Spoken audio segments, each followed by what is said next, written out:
Hello, this is the Peter Spy Show. We've managed to create another episode. Officially episode 1. The Genesis episode is done.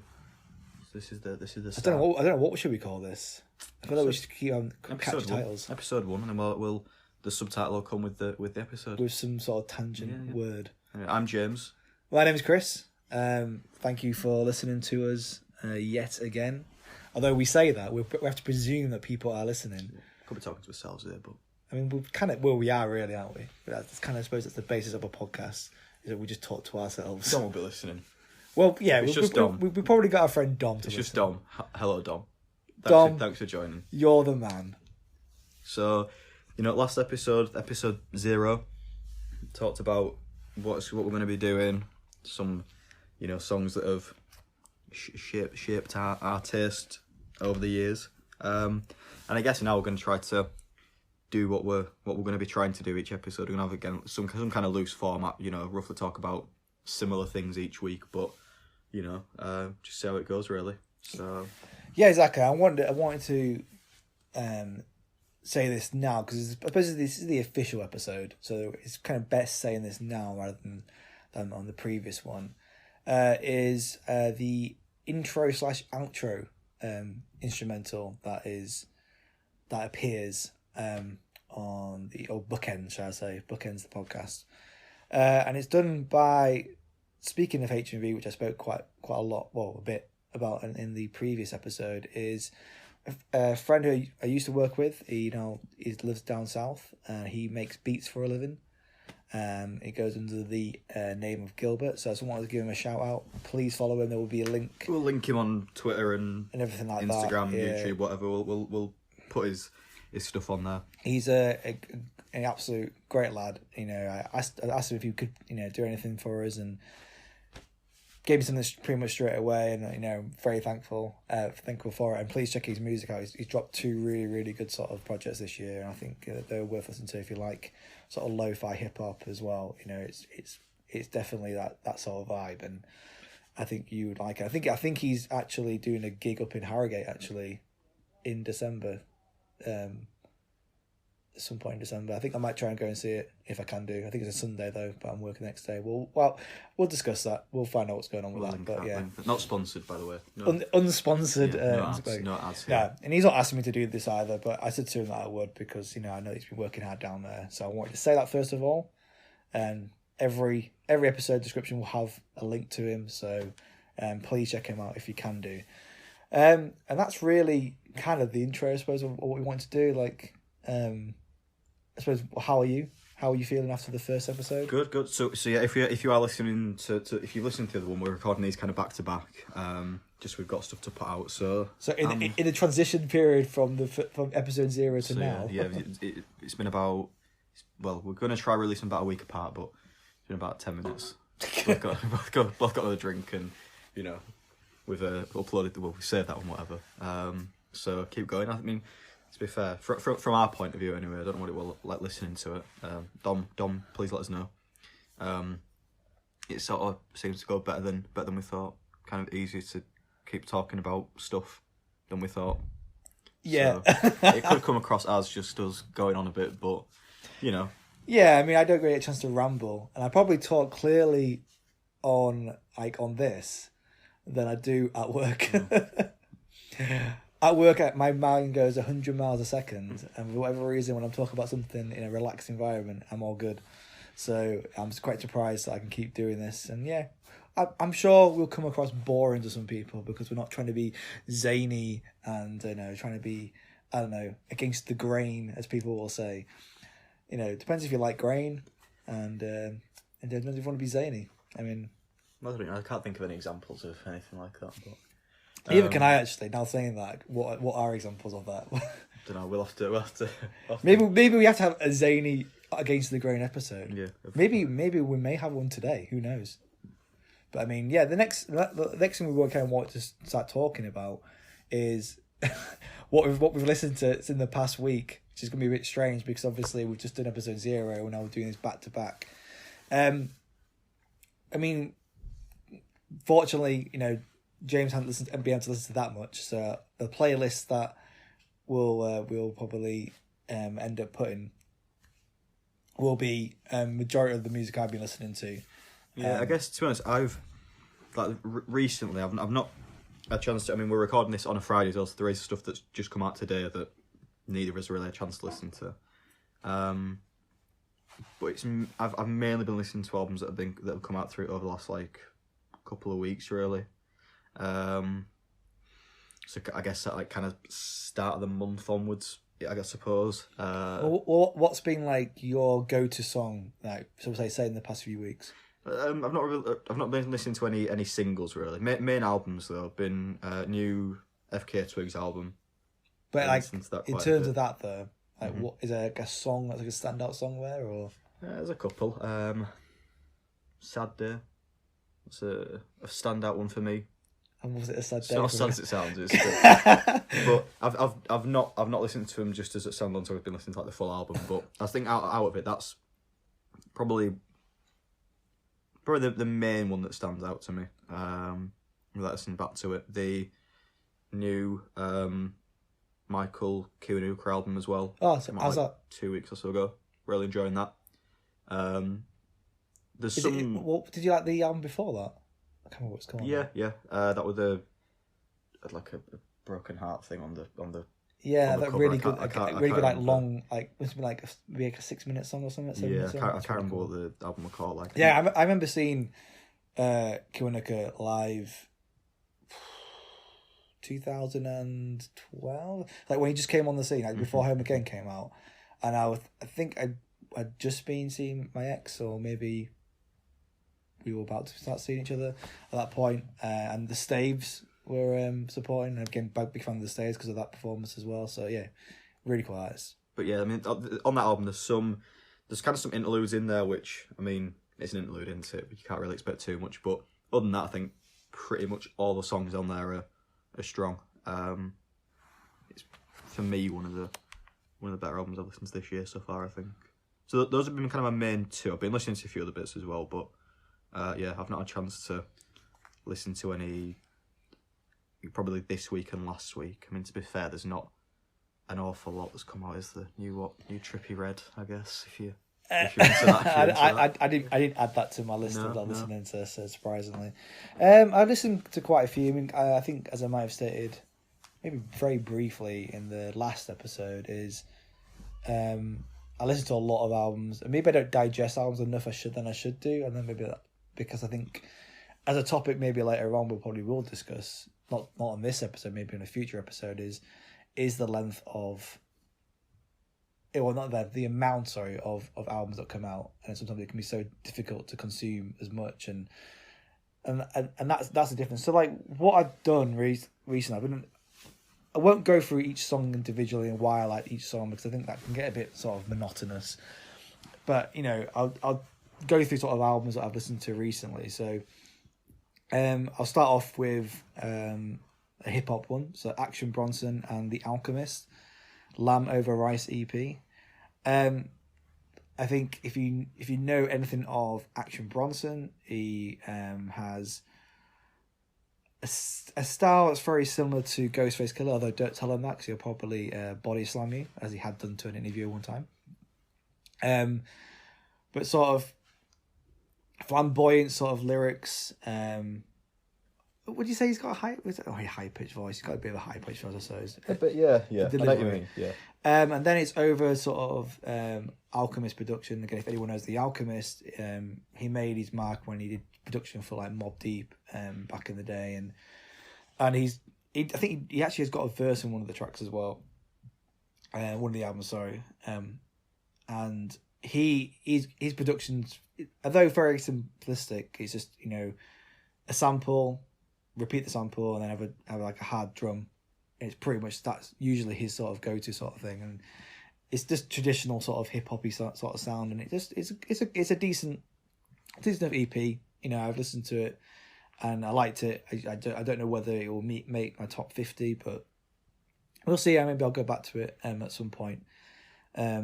Next, I'll discuss an album called By Jenny Lewis. Have you listened to this, On the Line? I've not listened to that one, but no, I've never really listened to it before.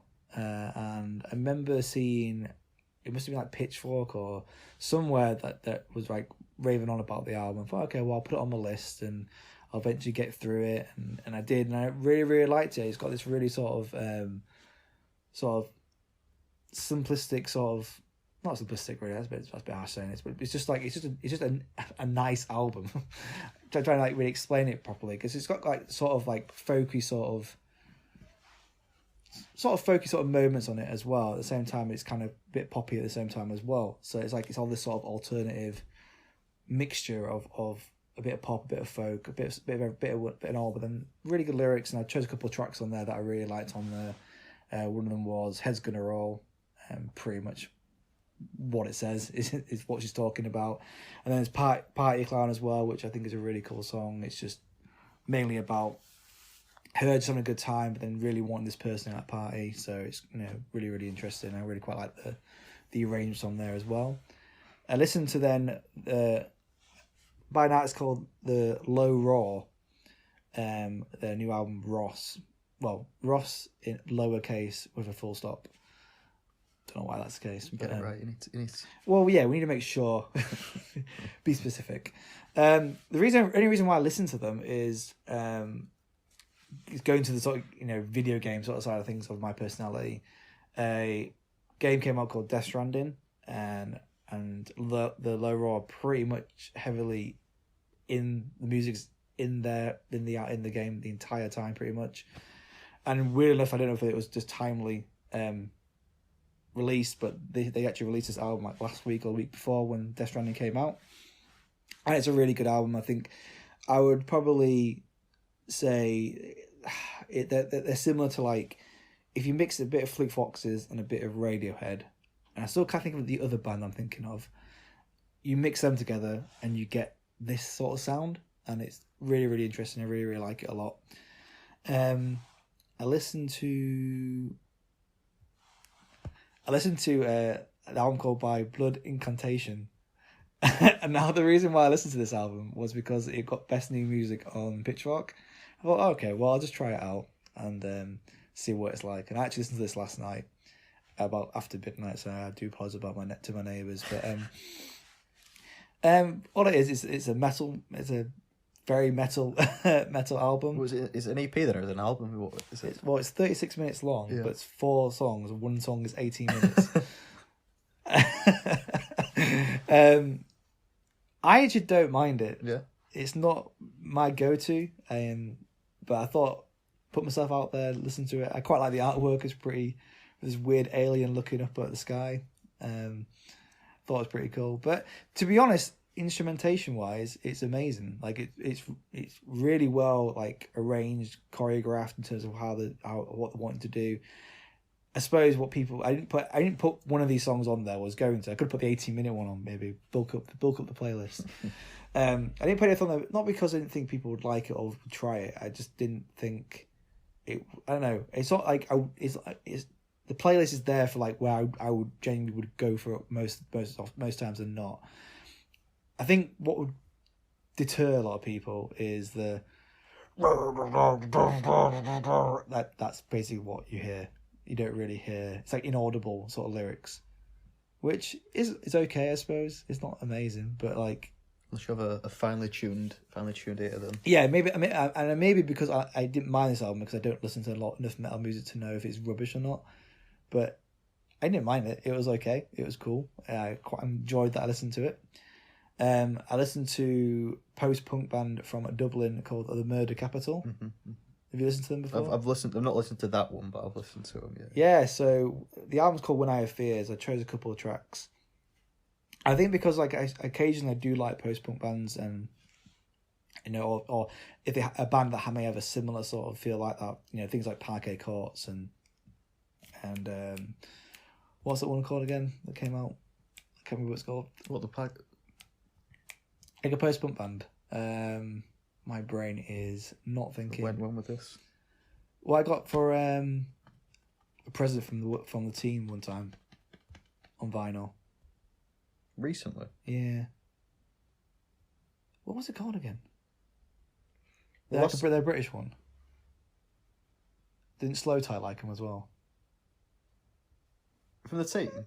Yeah. Well, recently it's been we got you that, didn't we? Yeah. Um, Right, we're blanking right now, but from some band, unnamed band, that I'm going to try and find whilst we're talking. What are they called? Is it Joy something? I think I know what the album title's called, actually. Acts of Joy. oh, Idols. That's it. All right. No, I mean, I don't. Yeah. So yeah, that's one of the reasons why I've been quite like the sort of resurgence of bands like that. Did we get you that? I feel like Right. you guys did. I'm Yeah, not might have sure done, actually. Yeah, Idols. because it made sense if you did, because I don't remember actually buying it for myself.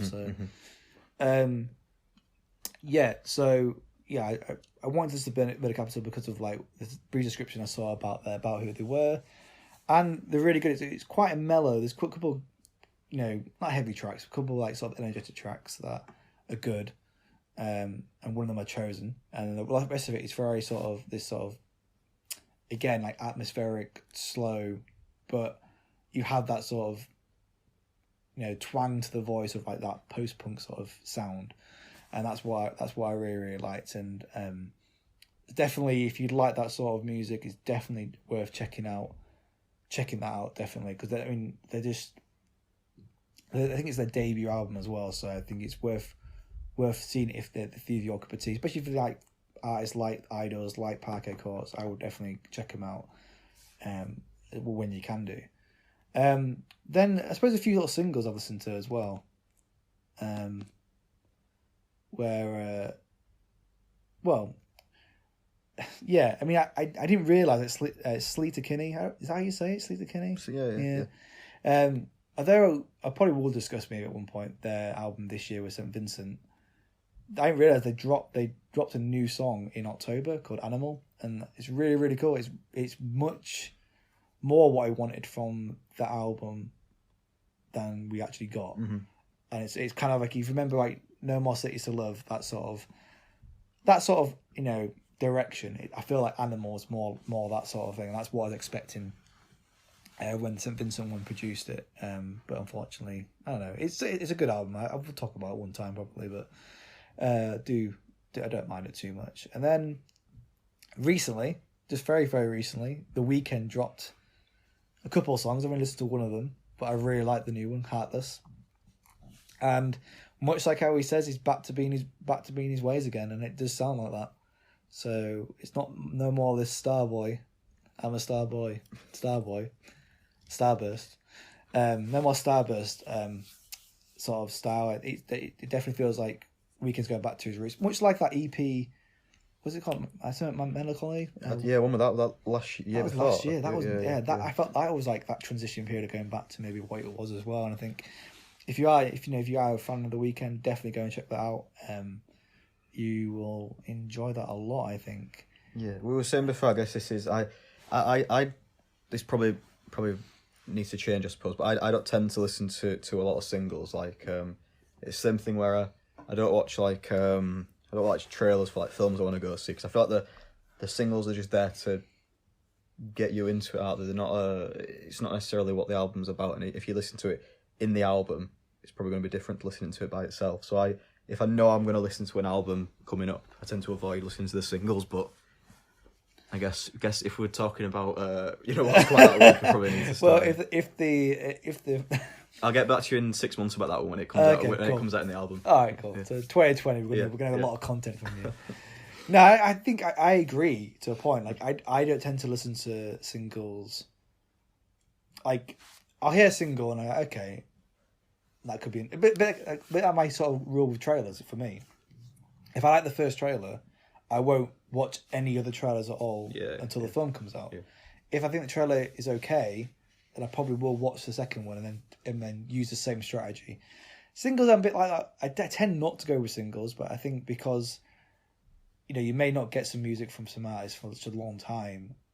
Yeah, I understand your point of you don't know where it fits in the. I suppose because we're both very similar minded, where we look at like the album as a concept and like how does it fit in that arrangement of from track 1 to track whatever number it's going to be. How does it fit what they're trying to portray? I suppose that's how I look at albums. Where not every album is a concept, not every album is designed that way, but you do get albums where they're just throwing some tracks together and it doesn't really sound good as an album, but it sounds better as I'm singles. thinking like the ones that I haven't listened to recently, like so the most recent, like the Tame Impala one. I've not listened to that because I feel like they're a band where the albums it's a full album. It's not just eight random songs put together sort of thing. Off the back of that, I've put one of their singles on there. I only got around to listen to it the other day, and I really, really liked it. But you're right, because the Tame Impala are not a band like that. And yeah, that again, it's each to their own. We probably will have to, bury some of our habits. I can change my ways. I can change. Open to change. Hope for us all that sort of stuff. But yeah, I think we will have to probably change some habits, but we'll have to kind of grind our teeth. Is that right? You keep coming out with these phrases. We'll go with it. We'll have to grind our teeth into submission. That could be the title. That's going to be episode 1's title now. Then I chose a couple of singles. I won't go through some of the tracks I've got on here, but I chose the new Atmosphere single, BDE Maka Ska. I think that's how you say it. Yeah, that's how I'd say it.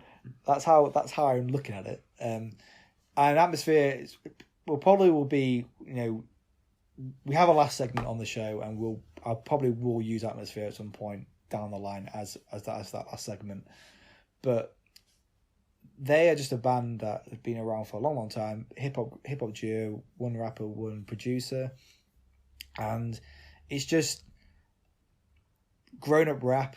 It's not like them trying to tell kids off or anything like that. It's just they've got that point in their lives where they just make this music. They just tell how it is and tell how they feel at that time, and that's it. It's just a really, really good track, and I wasn't like I was surprised, and I've liked every album they've done, although there's some drops in maybe of quality in one of the albums, I would say, in the past few years. But this is what I feel. This is what I think of Atmosphere when I think now. This is how I want them to sound, and so I used that. And then again, going from single wise, I got Haim there as well.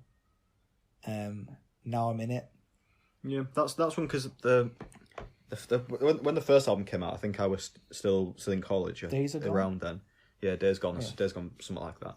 And I like that one. I didn't really, but then the last one that came out, I were a bit indifferent about, really. I was disappointed. Yeah, so if you're rating the new one, then that one's very similar to, I can't remember what the single's called on that first album, but it's very similar how where that they're singing, or one of them singing, and then the other one almost interpolates. I think was it the Wire, where I think that was the main. Yeah, the main single it's very from similar to that, where it's that sort of, they're both, or all of them are kind of come together to sing, but it's a little bit like a second indifference of how they're doing it, and I quite like that. That's what that, and even the one, was it Summer Girl? That's really good, actually, Summer Girl, because it's not really like them, but I quite like the sort of the music behind it all, and how they use sort of, not using these samples, obviously they've actually done the music, but the sort of riffs they're using, I think Lou Reed, it is, that they've used, and that's a really, really good single. I really, really like that a lot. And so yeah, there's probably some other tracks. There's a couple of the tracks I will talk about later, apart from my last segment. There's a few other tracks there. I think it's just listen to some songs I really like. Like I said, I don't want us to kind of bore everyone going, oh, this track and then that track. I don't think that's probably helpful to anybody, really. You can check the playlist. Check the playlist. And again, give any insights, anything we should listen to. That's more than welcome. Yeah, definitely. I mean, next we've got news. So we should have a news jingle. Things that have happened this week, the last few weeks, things that are ongoing. Well, I mean, I've got kind of things that I kind of looked at some news this morning. I thought, okay, maybe we could talk about this. Maybe not into great depth. We're not experts in the music industry or anything like that. Maybe you're not, but... Well, I didn't know you had a degree in the music industry. Yeah, I have a degree in fuck all at the minute. So. The first thing I saw, because you obviously mentioned Nirvana in the previous episode. I was that kid with the Nirvana top on. in like year 9 thinking they were fucking cool as shit. So what we're alluding to is that Marc Jacobs countersues Nirvana in t-shirt copyright dispute. So fashion designer Marc Jacobs has filed a lawsuit against Nirvana after he was sued by them for breaching copyright for their smiley face logo and signature font in their t-shirt design.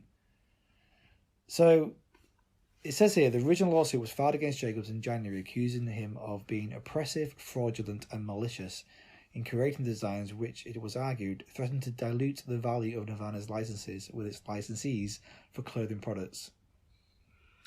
Yeah.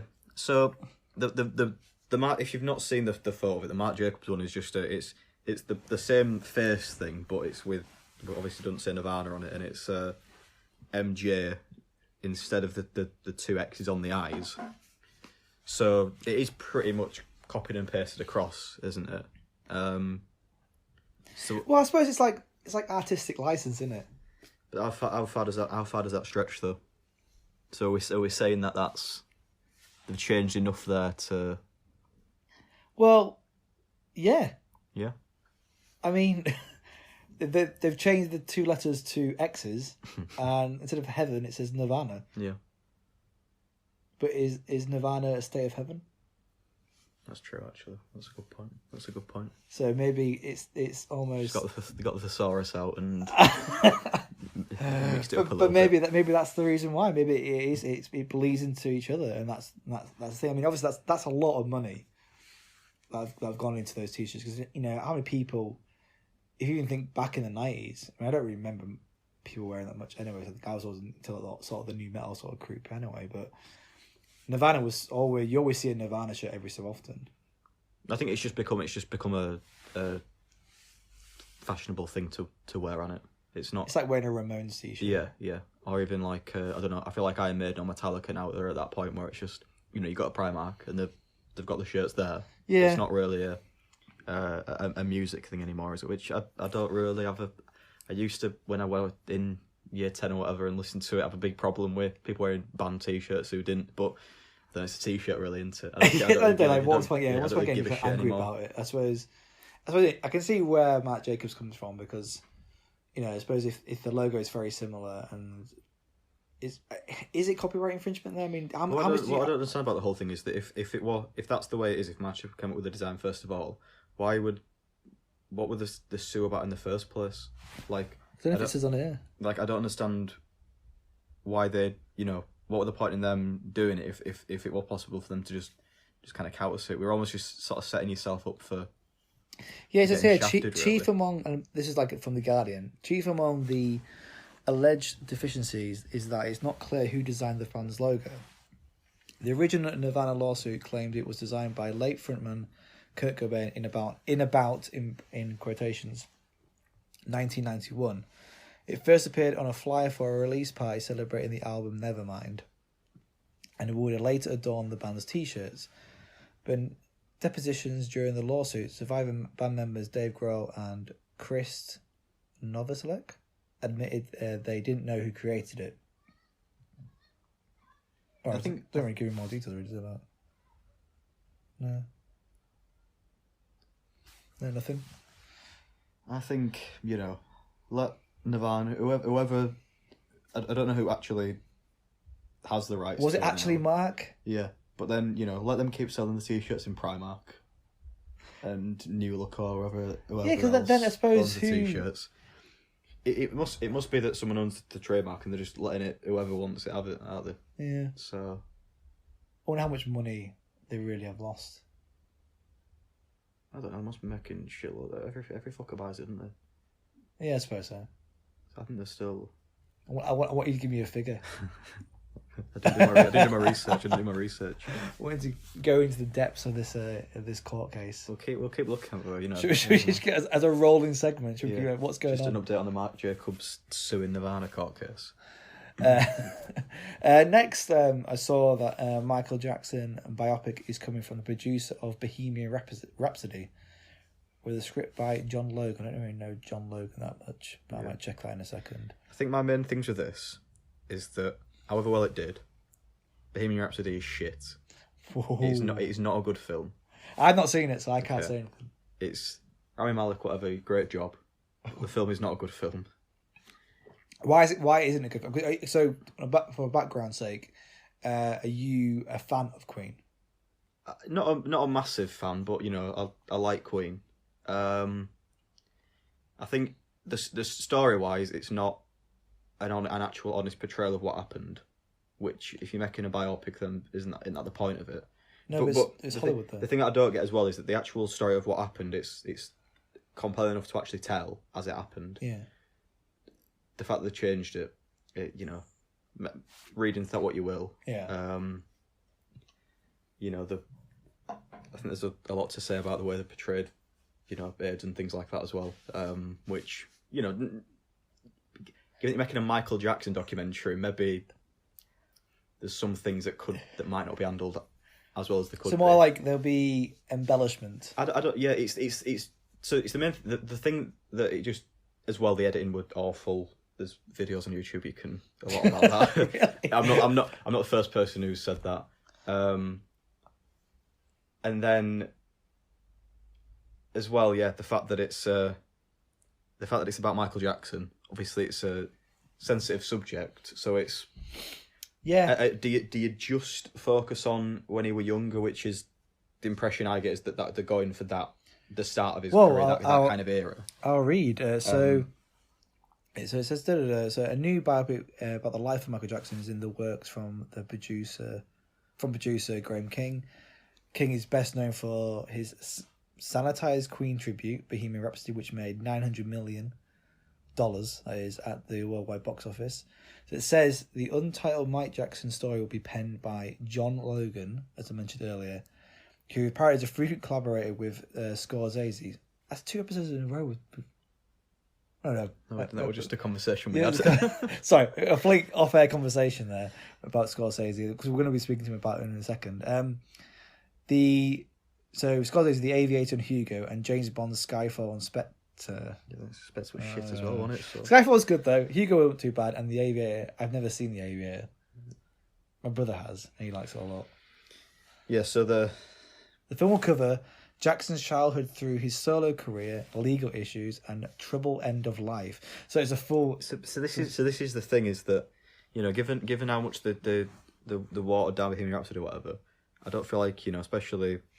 Then if you watch the documentary that came out early this year, what's it called, Fire Neverland or something? Yeah. I didn't bother.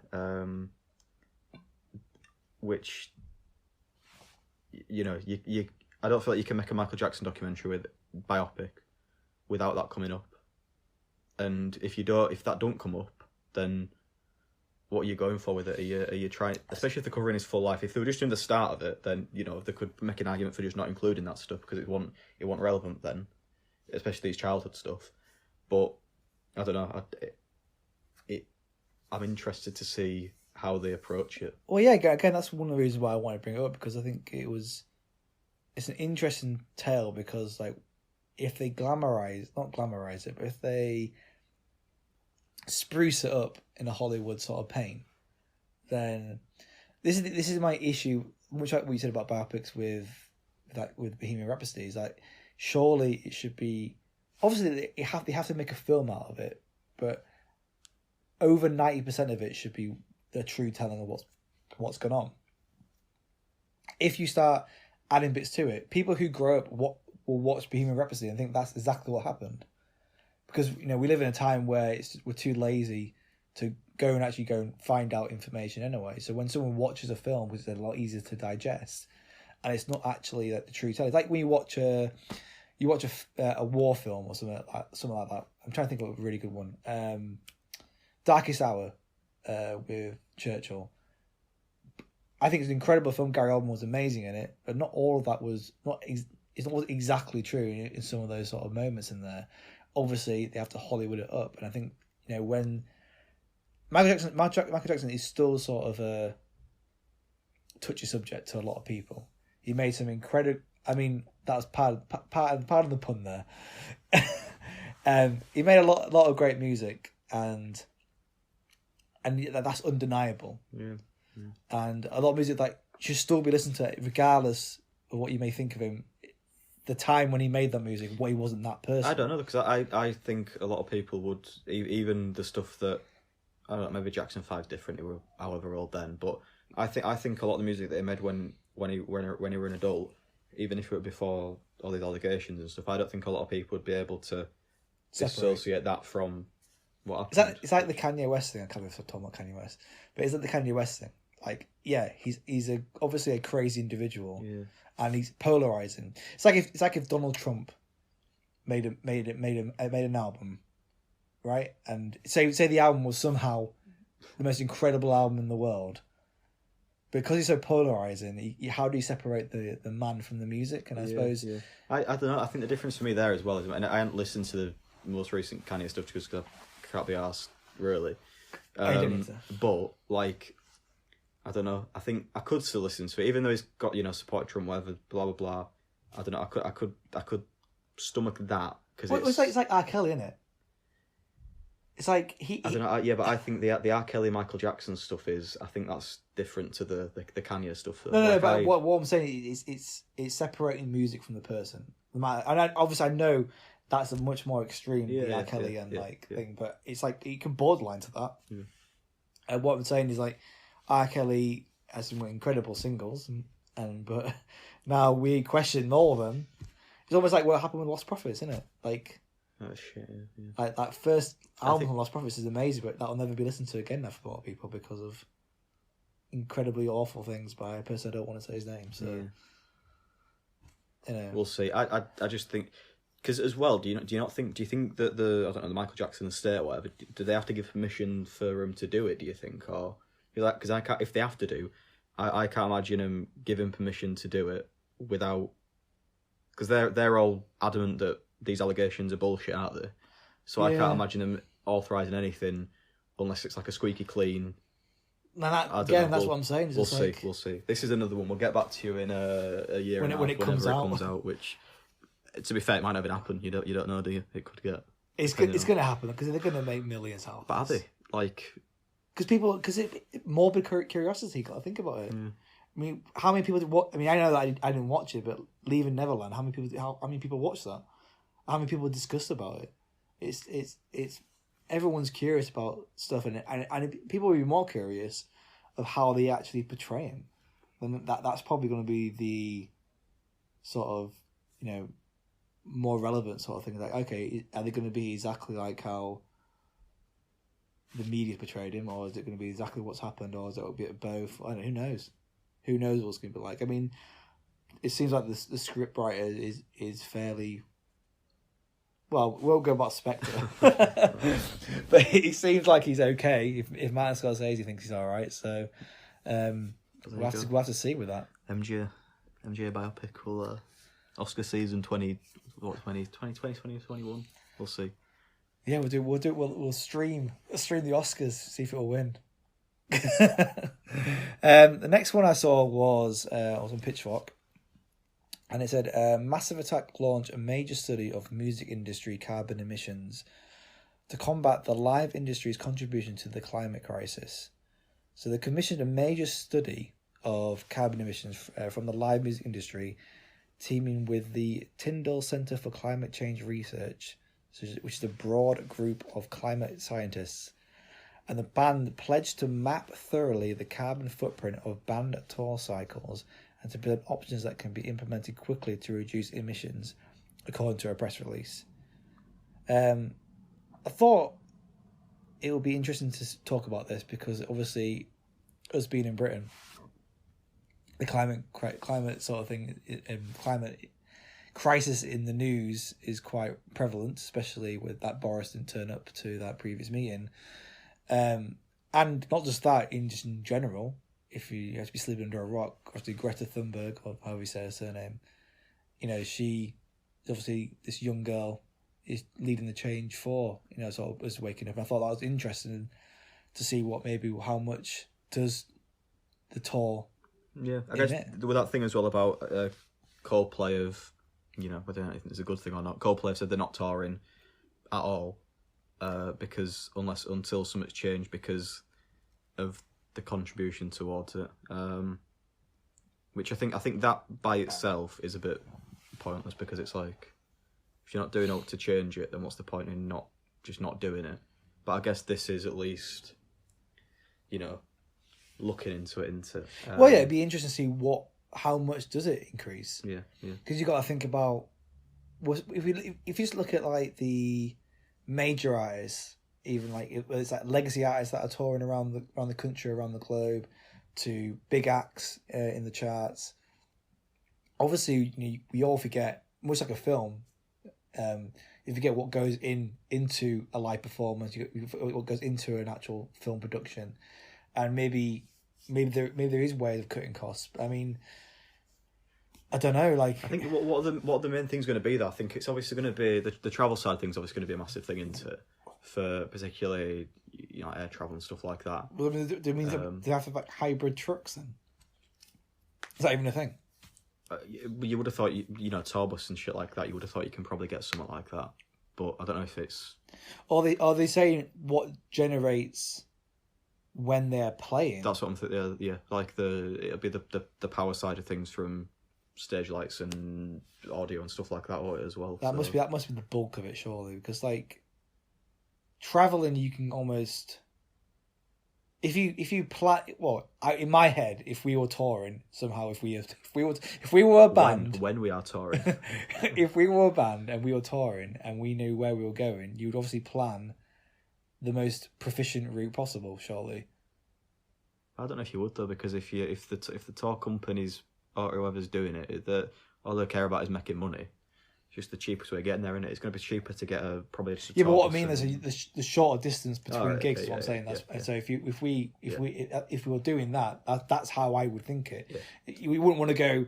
Okay, you're touring in London, and then one place in London, then you go up to Scotland, and then you go back down, and then go to the middle. Like it's surely that'd be easy to sort of compensate. Yeah. But I suppose, like you said, I can see it though being these kind of groups from the 80s, 70s, whatever, they were doing these reunion kind of tours. I don't know, like Fleetwood Mac or something like that. I can see them being like you say, more main contributors towards it because they're going to more places. There's bigger productions and stuff like that into it. And yeah, I suppose. I wonder if I'd imagine arena gigs, in fact, probably pollute more than obviously simple acts like if you go to like a local bar. Probably more likely than anything else. But I suppose then again, you look at the sort of travelling, how much they're emitting, all that sort of stuff. I think it'd be. I wonder if they will actually disclose this. When I don't even say, doesn't say when it's actually going towards, an end date for it. So I wonder if we'll actually get information for that then. You would have thought so. If they've commissioned it and stuff like that, you would have thought something will get released, wouldn't you? Really? Well, you'd hope so. And then maybe on a future episode we could discuss it. Yeah, I suppose really if you're doing this and then you find out that this specific section is doing more towards it, and then you just don't publish it, and then they don't do anything about it, surely publishing it would get pressure put on them, wouldn't you? Know what I mean? So I think it. I mean, it's only for the benefit of everyone, really. I think it's great that they're doing it. It's disappointing that it's not like an artist that is the zeitgeist of the time. Let's just think about the Coldplay thing. If Coldplay are massive out there, if they of all people, if they hopped, if it's alright, continue tours and that, but if they hopped on something like this, it's more exposure into it. So, but. The worst version of the worst. There's two people, Chris Martin in the industry, obviously Chris Martin and Coldplay. Yeah, but the better Chris Martin is DJ Premier. I don't know. I think I Well, it's because Coldplay dropped an album on your birthday, mate. That's all. Thanks, Chris. That's all right. So from what I was saying a little bit earlier, that we had a bit of an off-air discussion about Martin Scorsese, and to tie into the Bohemian Rhapsody, which I didn't realise was going to be the case. Pitchfork put on a really good sort of article about a history of Martin Scorsese references in music videos. I think it's worth. Steps I've got Joe Pesci here, but is that a different thing? No, that's a bit later on, mate. Don't worry. You're jumping ahead. burying the lead now. I'm joking. We're in the first. I'm not going to go into much of the detail. I just feel like if you go to Pitchfork, you'll probably see it on there. If you like Martin Scorsese, it's kind of an interesting read. I read through a little bit of it all, and I'll probably read a bit more after we've done this episode. But yeah, it's really interesting how the cinematography was kind of, his sort of style was used a lot in music videos, because I think he referenced that he only ever did 2 music videos. So one which was Bad for Michael Jackson, and Somewhere Down the Crazy River for his friend and longtime collaborator, the band's Robbie Robertson. And so it's interesting, because he's known to like love music, doesn't he? He's enjoyed music for a long, long time, and he think he did that jazz. Did he do like a jazz thing? Like, I'm sure, back in the days of HMV, I'm sure there's some sort of jazz volume or something like Scorsese. that. Yeah, like he did like some sort of, I don't know. Maybe I'm making that up. Maybe I'm just, daydreaming. I don't know. But he did something to do with that, and I know that he worked with the band quite a bit as well. So it's interesting to see, what influence he's had over to sort of other music videos and other people that have directed these. And I think, if you want to kind of see something a bit like that, then yeah, definitely. And the reason why we talk about Martin Scorsese is because obviously The Irishman just dropped on Netflix, I think a day or two ago. So we both haven't watched it yet. So we're both discussing it before we were recording the episodes. And I thought it's funny how I literally brought this article up, thinking about, well, one of 3 things maybe that we're going to end up talking about Martin Scorsese about.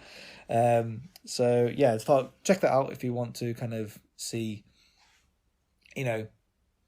what influence he's had.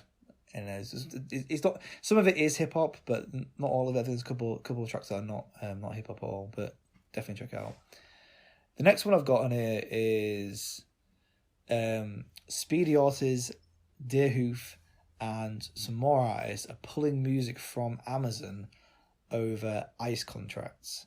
So I saw this and I thought, this is interesting. I didn't really know what ICE contracts were straight away, but then obviously I read a little bit further into it. So in late October, hundreds of artists signed up an open letter urging other members of the music community to boycott festivals and events sponsored by Amazon. Amazon Web Services has contracts with the US Immigration and Customs Enforcement, ICE, and other branches of law enforcement. The artists supporting the No Music for ICE movement aim to abandon support for Amazon until the company pledges to terminate existing contracts with government agencies that commit to human rights abuses and end projects that encourage racial profiling and discrimination, such as Amazon's facial recognition product. I thought that was a really, again, something that's talked about here, I know, on stateside really, I suppose, what is the rhetoric of a lot of politics, really, into where you look at Trump's building the wall, you look at, the immigration policy that we have, or we could be having at some point over here, I just thought of something that is it's interesting. That I wonder how big Amazon is and how I'd hope diverse their workforce is. It's interesting to see that they have dealings in this, but I suppose I think in I can't remember who it was, but I saw there were an advert on, I think it was Twitter the other day, and there was, I can't remember exactly who, but there was some artists who were doing an advert for Amazon, and the ICE thing, I didn't realise they had links to it, but in general, if you look at workers' rights and stuff like that, Amazon are just a bit of a scumbag company. Unfortunately, the people who work in the fulfillment centres, I think they call them. Yeah. The pissing in bottles and stuff like that because they can't go on breaks. And, given that they're such a massive company, I'm sure these people who are part of the adverts are getting paid a lot for it. But it's especially stuff like this, how much you're willing to sort of close your eyes to and ignore for the sake of getting your Amazon check through the post sort of thing. And I guess unfortunately with who it is, the relatively smaller artists out there, I think that's why I wanted to put it on there, because it's interesting. It's these artists, not, again, much going about the story before. It's not big artists that are making a big noise, and that's the annoying thing. I suppose they may look at it and go, or maybe Amazon music wise doesn't provide them the capital for them to even be concerned about, and it's the other platforms that do. Much like any big sort of business, you know, they need to sort of sometimes maybe wake up when they're so accustomed to not doing the right thing. And I like Amazon. I use Amazon all the time. I'm sure most people do. But, you know, this could, you know, even a story like that could, you know, could damage your reputation. You know, reputational damage can be, you know, pretty bad and can last quite a while. So that, you know, they've got enough money to put things in place and to fix things as well. And, you know, see if that happens. See if this little picket line protest in a way, you know, works. I don't know. Yeah. You just hope that, you know, more people would given what it is. You know, like I've just gone on Amazon's Twitter then, and I know it's, you know, I guess it's not all, you know, directly linked to it, but you've got a Amazon Music video with John Legend in it, and there are videos out there of John Legend, which, you know, rightly so, talking about ICE and children being taken away from the parents, and then you got him sat doing an Amazon video who are linked to ICE contracts, and it's. But I suppose is he aware? That's true. You can't expect everyone to know everything. Maybe that's the reason why. Maybe the reason because it's not been so publicised. Yeah. Maybe we're the ones. Maybe we might get to John Legend. Blow this wide open. John Legend might listen to us. John, we know you're listening. Thanks for making it. Thanks for making it this far. I know you're Legend, and you know, just read your contract, mate. That's what I'll say. Just read your contract. Know what you're doing, and then know what you're representing. Can thank us later, mate. Thank us later. And then come back to us and do a free interview. We'll have you on any time. Because, you know, we opened your eyes. We made you #woke. So, we could do that. You're welcome, John. You're welcome. If I'm not even going to say you're welcome, it's all good, John. As long as you now know, it's good. That's what I want. I think the last story that I want to talk about is more hip-hop-y sort of focus. So, it's all hip-hop. Close your ears. Is a rapper called Goldlink, that many people will not know much about, accuses the late, and I would say great, Mac Miller of biting. And it's an interesting story. I didn't really read thoroughly into it because I didn't really understand why he was suddenly aiming shots at Mac now that he's dead. But it's weird because I know that he collaborated with Mac on a few projects as well. And Anderson .Paak, which I know a lot of people will know about, was great friends with Mac, and you know, much like him, you know, we all grew, you know, when he unfortunately passed. You know, he was not happy about it at all. So basically, it's Goldlink was saying about how Mac Miller dropped his album, The Divine Feminine, in 2016, after he heard Goldlink's album, and after that we didn't talk. And he said, I released it under the Selection label, and the single from my album was called Unique, featuring Anderson .Paak, and that was your favourite song at the time. You loved it so much that you made the entire tour party listening to it, and surprised me with a cake after my set. I always thought you drove yourself insane about your own music, so much that you would adopt styles as homage to those around you that you loved.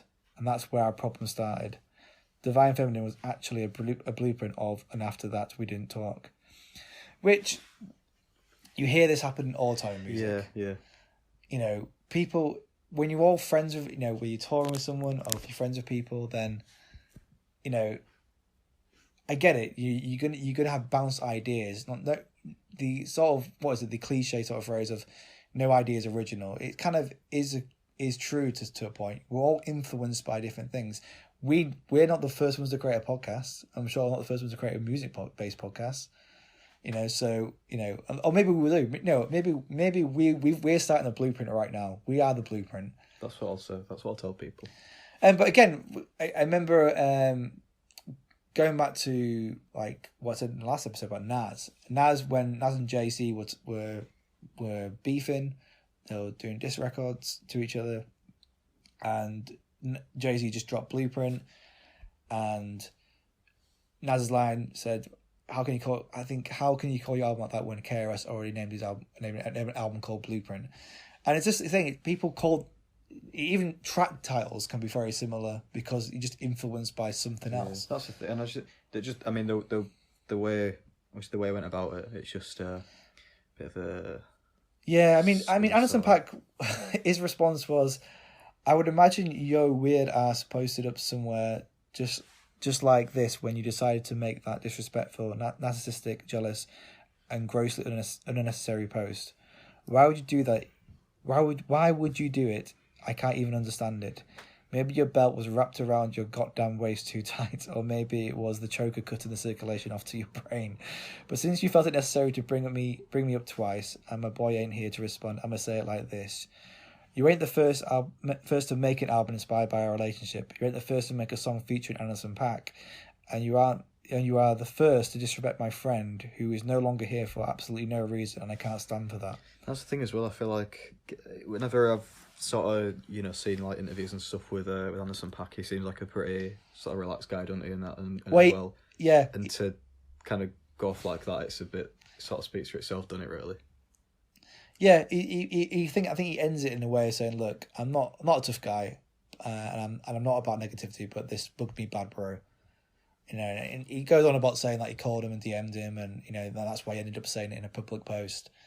I think it's fair enough, when someone's, it's like if you died, James, and hopefully that didn't happen until 80 years time.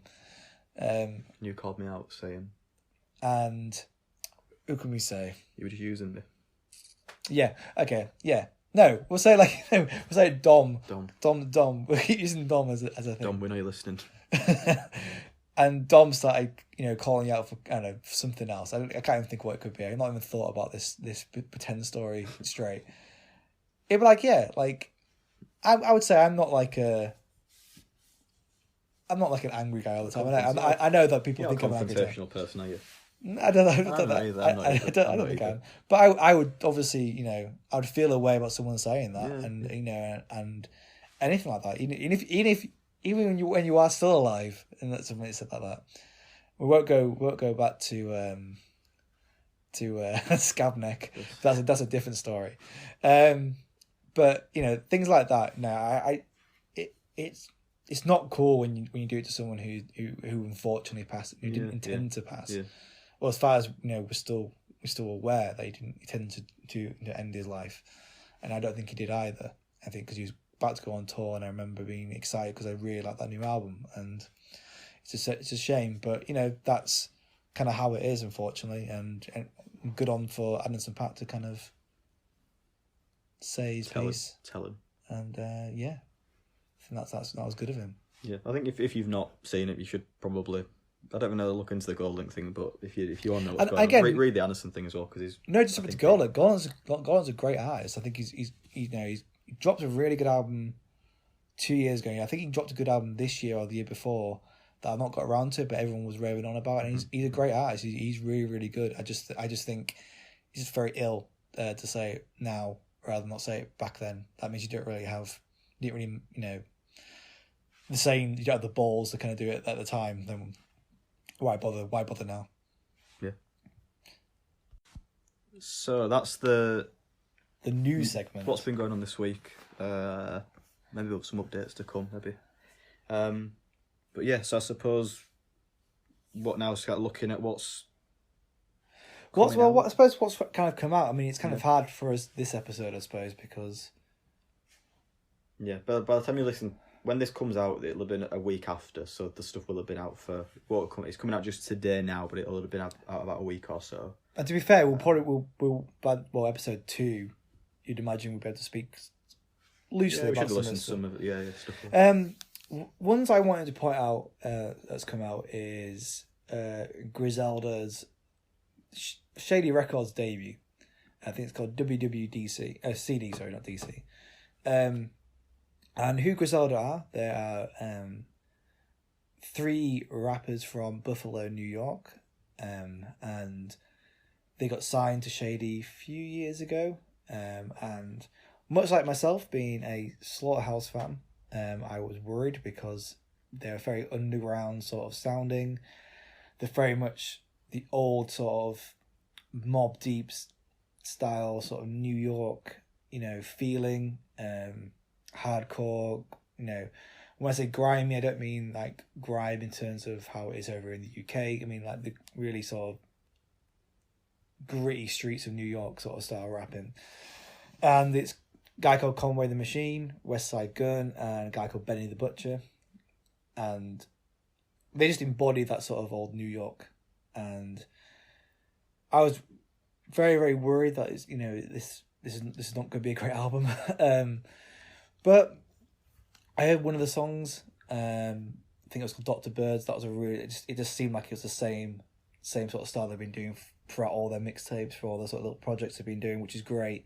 That Shady hasn't had that much influence. Because I think that was the problem with Slaughterhouse, is that maybe there was a bit too much sort of hands-on approach by Eminem. But I'm hoping that it's going to be a really good album. It's one album that I really want to check out. And I'm coming from the New York sort of style sound as well. Sorry, there's a lot of hip hop here because not really that much really coming out. But next is Fabulous's Summertime Shootout, number 3. The previous Summertime Shootout albums have been great. Again, it's fab to being fab, but the fabulous sort of New York sort of style that you work at it's how I got into him, really. He has done some lot of pop records and stuff like that, but those albums have always been really, really great because it's just the old sort of style samples, sort of drums. It's just that New York sound, which is I'm more of an East Coast person than a West Coast person when it comes to hip hop, and that's the sound I like when it's just the beats, as well as sort of the rhyme, and especially when they're from there as well. I'm always going to champion them over most artists anyway, and yeah, that's another one I'm really looking forward to. I suppose I've wrote most of the list anyway. We've got the Game's Born to Rap album. Now this is meant to be the last album by the Game. The last one. Ever, okay. apparently. We'll see. Which I don't really believe because he's still very young in comparison to people like Jay-Z and Nas. He has dropped a hell of a lot of albums, and I do feel like he is an underappreciated artist. He can rap no matter what. You can't put that past him, and I really do feel like, he's worthy of more praise than maybe he gets. And granted, he has has a tendency to name drop a bazillion artists throughout his albums, which is fine. It can be, once you get past that and you kind of get over it, it's like he can still rap. He's still making great sort of uses of all these name drops. So I think it's fine. My only problem when I go into this album is Ed Sheeran's on it. Ed Sheeran. He's on the beginning and the beginning and the end of this album, and I was like, oh. I ain't got beef with Ed Sheeran. I just don't not particularly fond of him. So, depends. Is it singing Ed Sheeran or is it rapping Ed Sheeran? I don't know. I presume it's singing. Because I feel like when a rapper does, well, anyone does that with like a big artist who he just like when Eminem dropped the Piss Poor Revival, and Sheeran was on it. And I was like, why are you going to like a pop artist to kind of almost sell your album? Yeah, I'm sort of on when it comes to like rapping Ed Sheeran, I kind of side with Wiley on the whole. I'm there. What, the appropriation thing? Just him sort of jumping on it. I'm not really convinced by this argument that he's been doing it for years. My mates try to tell me that he does a rap on his first album, but what about those like ones he kept dropping where it was like some volumes like 3 or something like that? These like collaborations. Yeah, that's like collaborations. Yeah. Do you rap on some of them? I never listened to them. There were a track with Stormzy on there that he rapped on, I think, which is not good. It's not good. Again, I've not even listened to that Stormzy single because Ed Sheeran's on it. Oh yeah. I mean, I know you've not actually listened to the single, but what I have heard though, it's not actually It's not bad. Well, So my friend Lucy in my I department, love she something says like it's that. good. It's got I think Burner Boys on it as well. Yeah, So, that's why she said, "Oh, you should try it," because Yeah. I'm like, "Oh, fair enough, and maybe I will then." yeah, But, we'll see. but yeah, hopefully it's a great send off. I don't know if it will be. We'll see. His last ever song is with I think so. Yeah. Ed Sheeran. Yeah. Yeah. Like okay. That's a way to go, innit? But again, I look at the track list. It's like 20 tracks. Why is it so bloated? There'll be some, I don't know, like skits and stuff on there. What there? It's not No. going to be. Is it not? Is it also? Is it all... I don't. If I don't know. I think maybe if there's going to be skits, it'll be 2 skits probably. We'll... So that's 18 tracks still. Next is Martin Scorsese. Again, third time round. Name drop. Hat-trick of Martin Scorsese in there. Well, it's not really Martin Scorsese, but it's only because, again, The Irishman's come out, and one of the stars, one of my favourite actors in a Scorsese film, Mr. Joe Pesci, has dropped an album called Still Singing, which, do you know what? I'm going to, hand on my heart, I'm going to listen to this album. I feel like that's a great... Do you reckon it's a good Christmas present album, do you think? I don't know if it's Christmas songs. I mean, I could find out now for you. No, but I'm just thinking, Bradley Walsh of The Chase, he did an album like 2 years back, and that it was like the biggest selling debut of that year. I feel like it's a good sort of grandparents' Christmas present type thing. It might not be a Christmas album. Oh, it's actually called Pesci. Ellipsis Still Singing. But by Joe Pesci. His artist name is just Joe Pesci if you wanted to find it. It's called, well, it's a jazz album, it's saying. It's a jazz album. Sorry, we're now just going into a rabbit hole. We'll have to look at that a bit later. Joe Pesci does look to have Christmas albums if you are wanting one. But I mean, he wouldn't, not, though. this one is not a Christmas album. So imagine if he did skits on his album. I think he probably does, like a monologue maybe, something like that. I think that's Yeah, from like there. Casino or something. Yeah.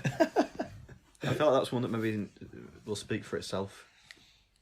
I mean, I think that could be the album of the year. Have you listened to any singles off that one, yeah? Well, no, because I only realised he dropped an album today, so I was like looking at, oh, what the hell, Joe Pesci? Do you reckon they're all on The Irishman? It's just Joe Pesci track.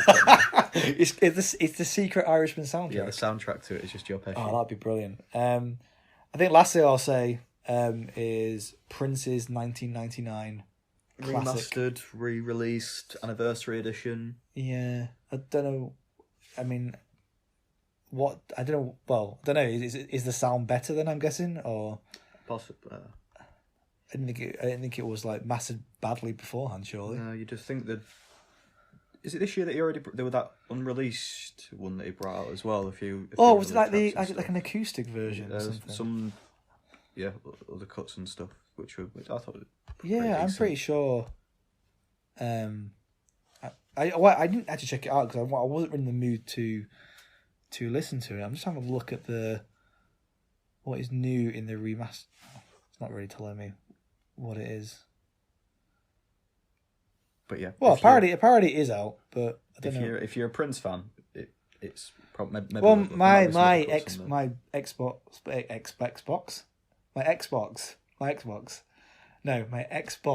at HMV, he's a big Prince fan, so I'm sure he would be listening to that version. I can't see it on Apple Music. Yeah, so, I did see it's come out though, so yeah, maybe it's just a physical release only. Maybe I'm not too sure. And speaking about physical releases, yeah, there's a new Jamie album that's come out, but speaking of HMV, only available on CD or vinyl from HMV. So, if you fancy a walkout, and Black Friday, pick it up. Yeah, if you actually have a CD player or a record player, which, I mean, I do, so I'm quite fortunate. But I'm intrigued, and it's a topic that I want to talk about at some point later down the line about this stance that Jamie's got. Yeah. I know that our good friend Matt messaged me. He's bought the CD, so he'll be giving me some insight on it. I'll probably end up buying the CD because the vinyl's quite limited. I don't really want to.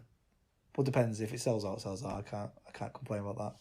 But it's not even. I was checking. I know that he said he's not streaming anywhere, but it's not even available on iTunes to purchase. Which I think is a bit weird. Do you think that'll last though? Do you think that'll last, or do you think it's one of these where like the shit that went onto Tidal and it works as Tidal and it's like that for a year and then it's out? Like exclusivity. Yeah. Do you think it'll be? Do you think it'll be physical for 6 months and then he'll put it on? It's weird to think that he started making a lot of money when he started doing like ringtones and stuff like Yeah, that. yeah. It's all online stuff in it that he's done before. So It's I find it weird how he's doing that and it not really affects some sort of sales.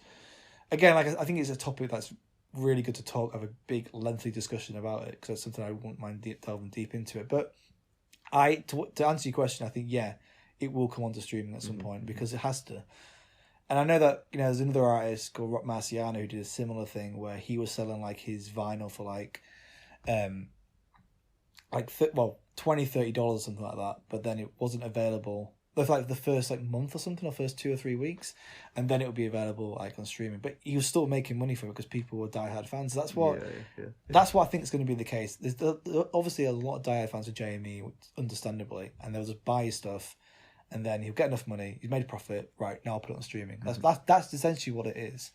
It's him to make some profit, and then actually, you know what? Now I've got the profit. I don't have to worry about it too much. So that's really it in terms of releases. I think as we wind down the year, because we started so late in the year, we're not going to have a massive list. Yeah, there's many, but I think we'll try obviously get these listened to. We're not going to be recording again for another 2 weeks, so there's going to be another week's worth of stuff as well. But then the next time we do record, we'll try to listen to most of it, and we probably give him more time to do something. Yeah. If you think about it more, yeah. That brings us to the last segment that I kind of loosely mentioned at the beginning, what we've been listening to. And it's a segment that I want to use as often as we can and kind of give each other sort of, at least I suppose in this way, you've got 2 weeks now. I gave myself a week for this. But take it this week, so it's basically what we call Artist Spotlight. It might be called something different. And it's what we said in the first episode is we want to kind of shed light to artists that we're fans of for a long time that maybe are not part of the sort of public eye enough for people to even know about. And obviously we discuss to our friends, you should listen to this artist, etc., etc. But maybe, that's not always enough. And whether we make it or break it, probably the latter. Somewhere in between. Or to hover somewhere over the ore. Then maybe we can influence other people to actually take sort of a shot at an artist that they would never heard of before, or maybe never or maybe I've heard of them but never thought about listening to them. So obviously this week is my choice. That's what we're doing. That's the excuse. I mean, yeah, that is the way it works. Yeah. So then we give a bit of 2 week break each time. But so I've chosen a artist called Cunninlynguists. Is that an artist you've heard of before, James? I've heard of. Heard of them? Yeah, mainly from you mentioned, to be fair, but had you heard them prior to not really. I'd say they are pretty unknown. Pretty unknown. Yeah. So they've been around for a long time. Mm-hmm. I wrote some notes, extensive notes, it seems, more than I was expecting to. So I'm not going to use all the notes. I just thought I'd put some things there so I could maybe just use them as little tidbits for us to kind of talk about. So they've been around since 2000, and they're kind of a staple in the underground sort of circuit in hip hop for a long, long time. And it's 3 people. But it's hard to kind of really have to explain it, really. So when they first started, it was just 2 people. So it was mainly producer rapper No, which is KNO. That's Kilo November Oscar. And mainly a rapper, but sometimes he does produce, called Deacon the Villain. And the first album, Will Rap for Food, is, again, just very basic hip hop, samples, beats, all that sort of stuff. And then with that though, so when they got to their second album, he actually added an additional rapper called Mr. SOS. And that was on underground hip hop, and that was where they started expanding their sound. So when they first started, they were more of I wouldn't say gimmicky. I would say they had sort of their own personality really enforce what they were all about, and it was still the sort of sample based loops and drums that that always kick every single time, but lyrically they would be juvenile to to relationships, to how they're feeling, to basically how they kind of see their sort of day-to-day life and how they've grown up, and using their experiences as well. So it was always like a sort of a wide range and a broad range of what they would talk about, and that's something that really kind of grew in me over time when I kept listening to more of their stuff. So when I came around about them was when 2009 is when they were about to release an album. Well, I suppose an album / not album. I suppose a compilation in a way, but it's not a compilation. It's all new music called Strange Journey Volume 1, and it was right about 2009 when that was being released. And I remember it's kind of hard to recall. I spoke to my best friend, because it's how we really got into them, and it was round about 2009, right about the sort of time when we kind of found them, probably either on a allhiphop.com forum or someone on rapreviews.com that we saw maybe a review of one of their albums, and we started to listen to them. And I remember seeing, when I just became a fan of Atmosphere, which I've spoken earlier about, where I saw Slug the rapper from Atmosphere being featured on a track, which is on this playlist, which is forgetting the actual title now. What is that? That helps, doesn't it? Let's have a quick look on here. I think it's something about The Winter Comes. I should really know since I actually put it on here. But Don't Leave When the Winter Comes. And it's just really nice sort of sample. Again, it's just the same sort of loops. It's just really, really basic hip hop, but it's just it does the formula so well that you can keep going back to it. And basically it's if people who like artists like Outkast and the rest of like the Dungeon family, which include rappers like Killer Mike, includes CeeLo Green in Dungeon family. Before CeeLo Green was this big with Niles Barkley, was big sort of style with Niles Barkley. Then again, before Killer Mike was part of Run the Jewels, it was all back then, and it's the rhymes where there's a story behind the rhymes. It's not just posturing or anything like that. It's all about their time in the South, and this is an artist much like Outkast, where people always look to the South as, well, they're dumb. They're not as clever lyrically. They're not as intelligent enough to that East Coast or West Coast, even Midwest. And Outkast was always, people could easily say that, even like Underground Kings and Ghetto Boys and Cunninlynguists are amongst that sort of pantheon of southern rap groups that showcase the sort of wide range of their lyrical ability, as well as the production as well. And although production is very much sample based at the times, it's also more intricacies with that as well. And they poke fun at that sort of stuff in a couple of albums, where from what critics have said and things like that. And I think Cunninlynguists are a group that you should definitely check out, because I feel like they do offer a wide, I can't use a wide range, but this broad sort of view of hip hop and give you the South as it is. And the album that I chose was my favorite album. I think my best friend's favorite album as well. It's called Dirty Acres, and the reason why I recommend that is because it literally, from beginning to end, it showcases each of them in terms of how they've grown up in the South, and in this sort of the typical, when you think about America in the South, what do you think of? It gets it has a reputation, doesn't it? For I think both. Well, let's say talking about white people in the South. Yeah, there's a reputation there, isn't there? which probably, well, unfair really, I suppose, isn't it? Yeah, historical backing, but again, and that's kind of a bit of the point of that of the album, and it was a reflection of Bush's, at the current term as president.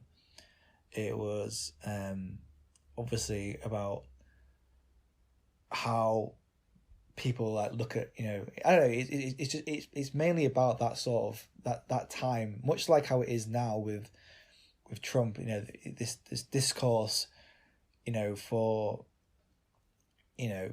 people who are black, that are subjugated, unfortunately, in these sort of areas, more so than in the South, it seems, than anything else. And again, it's like, we as British people, obviously, and obviously we're both white, so we would not understand that struggle at all, and nor can we ever.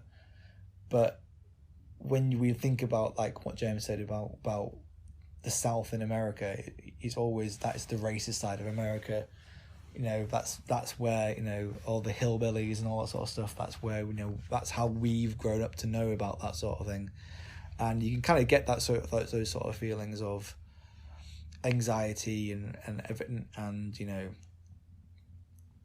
and on a whole wide range of emotions during this era of Bush. And they actually dropped their latest album that came out in 2017 was almost a precursor in a way to Trump's America, and it was talking about the same sort of political sort of landscape, and how police brutality, all the sort of politics sort of things going around, in America is is still almost the same thing what they kind of were talking about previously on Dirty Acres, which is unfortunate, but in a way we're blessed to have two really good albums. I think all their albums are great, but this Dirty Acres especially is a great album, a classic album in its own right. And I think it's an album that should definitely be listened to if you like hip hop and if you want to have something a little bit different. That is an album that I think you should maybe try out, James, maybe.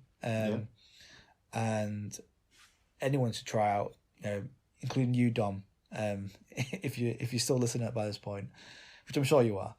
And yeah, I think Dirty Acres it's solid from front to back. And again, it's not just all misery about what's going down in the South. It's all wide range of sort of different type of songs, and I don't really want to bury anything in terms of what's in it, but I think it's definitely worth a listen to. And I think the wide range it's an album that's arranged so well that you want to listen to it from beginning to end rather than just listen to the odd tracks. That's how I've always felt with that album. So yeah, that's pretty much it really, in terms of that little artist spotlight. I'm sure we'll see if mine's as extensive. But well, I didn't even use half the notes I used, true. I wanted to use a little bit more, but I didn't want to keep going on with my dribble. So are they in the playlist as well? It's just some tracks in the playlist for that. Yeah, well, like I said, Don't Come When Winter. Well, I got it wrong again. I don't even know what it's called. Don't Leave When the Winter Comes. I knew it was Don't Something. I've got that from. That's also the first track that I've obviously came across where I really vibe with them, and the other track I've actually is called Violet the Upper Room. That's actually a track off their last album, which again, the last verse is very much what we were just talking about with Dirty Acres, really. I didn't want to put anything from Dirty Acres. I felt like, because like I said, I feel like it's an album that's worth listening to from beginning to end. Yeah. So I could put a couple of songs on there, because there's some songs I really, really like, but I don't want to kind of go into too much depth with that. But I think that's why I put those two songs on there, because one, that's a song that I got me really into them, and then that Violet the Upper Room is a single that pretty much embodies what kind of Dirty Acres is about, but also about what that album is about as well. So that's why I wanted to put that on there. Yeah, good. So we'll a similar thing next episode, but we'll try to get something a bit different each episode, I suppose, as well, so we're not just sticking on the same thing. But yeah, definitely worth looking at. Yeah, definitely. It's been a joy. Episode 1 done. I think so. That's what we're going to try to do. Same loose format each episode. Obviously, different stuff that we're talking about, but yeah, I guess we'll wrap things up there. If you haven't already, which you probably haven't, if you want to follow us on Twitter, that's at Peter Spice Show. On Instagram, the Peter Spice Show. We're getting the YouTube channel sorted at the minute as well, because we're going to be putting the podcast up there. And other than that, you can find us on Spotify, SoundCloud, perhaps. Yeah, I think it should be on SoundCloud and as well. we're going to try and get it on iTunes, but bear with us on that one. And yeah, if there's any albums that have come out that we've not mentioned that are coming out soon, you know, definitely mention it to us. We'll try to check them out. Oh, any news? Any news you wanted us to discuss about? Yeah. Any topics that we've not talked about that you think are worth looking at, let us know. And see you in a week's time. Yeah, peace out. Peace.